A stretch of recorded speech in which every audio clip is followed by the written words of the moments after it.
आज अहमदाबाद से हम आए हुए हैं। मैं एक संकल्प लेना चाहता हूं बाबा साहब के सामने, सभी सुन लो।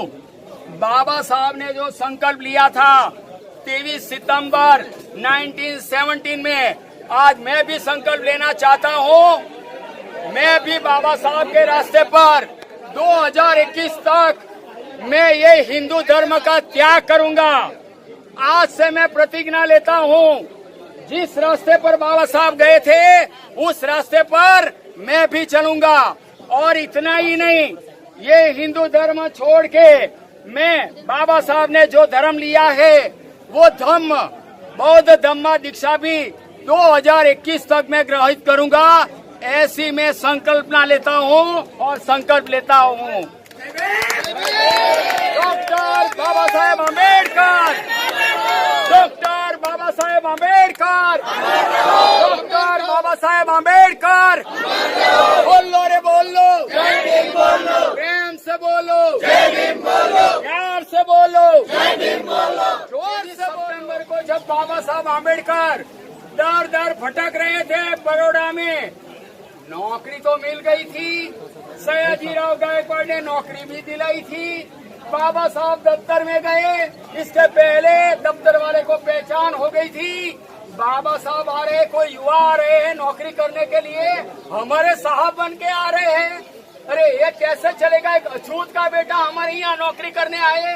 अरे सयाजीराव गायकवाड़ ने महाभूल की है, इनको नौकरी नहीं होनी चाहिए। और ये भी हमारे अफसर सैनिक सचिव के रूप में हमारे ऊपर, उन लोगों ने कोई लाल जाजम नहीं बिछाई, माटला अलग कर दिया, लाइब्रेरी अलग कर दी, ये खाने का जो था वो भी अलग कर दिया। बाबा साहब क्या करे, कैसे नौकरी करे। बाबा साहब ने बोला कि मैं अछूत, आप मुझे मत समझो, मैं भी आखिरकार एक इंसान हूँ। फिर भी इंसान के रूप में उन लोगों ने उन्होंने नहीं पहचाना, नहीं दाखिल किया।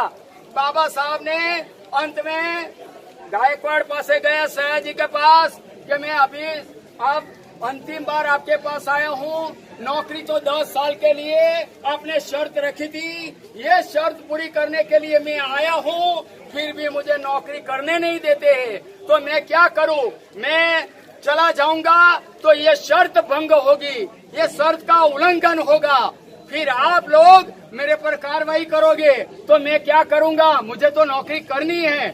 फिर भी सयाजीराव ने नौकरी तो दिलाई, लेकिन आवास भी नहीं दिलवा सके सयाजीराव, और नौकरी भी नहीं कर पाए। फिर बाबा साहब ने सोचा कि मैं क्या करूं, तो उन्होंने अपना नाम बदल कर, उन्होंने सोचा कि नाम बदल दूं और पारसी नाम एदल जी, उनका जो नाम था एदल जी, वो पारसी के नाम से जाना जाता है। ये नाम धारण किया बाबा साहब ने, और पारसी के जो विषय थी उसमें पहुंच गए, तो पारसी लोगों ने उनको दाखिल किया कि आखिरकार हमारा पारसी है। और बाबा साहब 1-2 दिन रहा, ये लोगों को पहचान हो गई, जिसके दिमाग में, जिसके मस्तिष्क में ये जातिवाद छुपा रहता है, उन लोगों को पता चल गया कि ये बाबा साहब उनका नाम बदलकर और जात छुपाकर पारसी के यहाँ खड़ा हो गया है, यहाँ ठहरा हुआ है, निकालो उनको। गालियां गलौज करके वहाँ पहुँच गए, इतना झूठ लेकर गए, हथियार लेकर गए। अरे कहाँ है वो अम्बेडकर, उनको निकालो। तो वो पारसी जो मालिक था वो बोले क्या हुआ है, अरे ये नाम बदलकर जात छुपाकर आपके यहाँ पहुँच गया है, उनको निकालो। कैसी हालत होगी बाबा साहब की, आप पहचानो उस वक्त। और उन लोगों ने मोहलत दिया कि शाम तक तू तेरा बिस्तर लेके नहीं निकला तो तेरी भले हो जाएगी।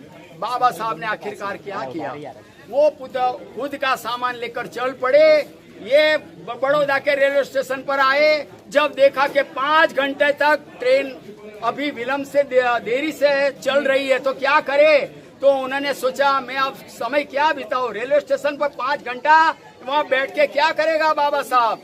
तो उन्होंने बिस्तर वापस लेके चलते चलते यहाँ सयाजी बाग, कमाटी बाग में आए। जब पूरा नाम है कमाटी बाग, अभी सयाजी बाग का नाम है। बाबा साहब यहाँ आए, और यहाँ जो हम ये जगह पे आए हैं संकल्प भूमि की, जो जगह जिन्होंने ये पहचान किया है, जिन्होंने ये ढूंढ लिया है, उसको तो हम तहे दिल से उनका आभार व्यक्त करते हैं।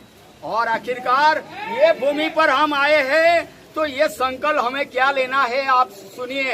हमारे में कुछ न कुछ गड़बड़ी, हमारे में कुछ न कुछ खराबी तो होती ही है, हमारे दिमाग में, मस्तिष्क में, हमारे मन में।